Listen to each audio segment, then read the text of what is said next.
1.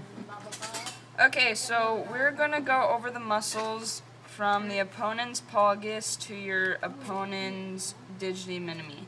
So to first start off, an easy way to remember where these muscles are is that your flexors are going to be on the inside, and your adductors are going to be on the outside. So an adductor's here, and then this one's missing, but it's on the outside. So flexors inside, adductors outside. Abductors. Abductors, sorry.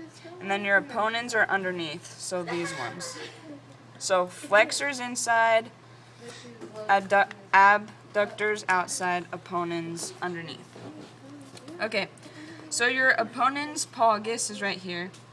Its origin is your greater multangular. The insertion is the first metacarpal.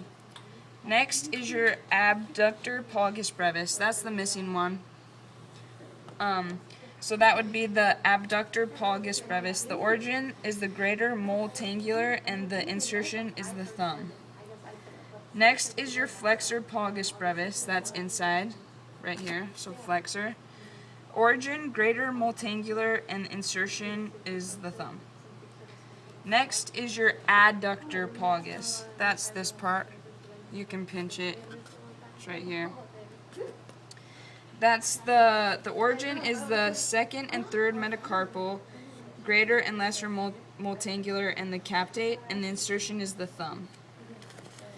Next is your abductor digiti minimi. So that's on the outside. Abductor digiti minimi. The origin is the pisiform, and the insertion is the fifth finger. Next is your flexor digiti minimi brevis on the inside, flexor. So the origin is the hamate, and the insertion is the fifth finger. And then last is your opponens digiti minimi. So the origin is the hamate, and the insertion is the fifth finger. So this is opponens digiti minimi.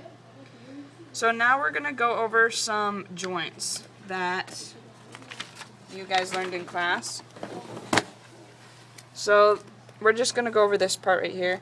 So your freely movable joints. So a ball and socket joint, an example of this is a head and a shoulder. So like your hip joint would be an example of this. Then your hinge joint, an example of that. What's a good example of that? Your elbow or your knee. Yeah, so your elbow or your knee for a hinge.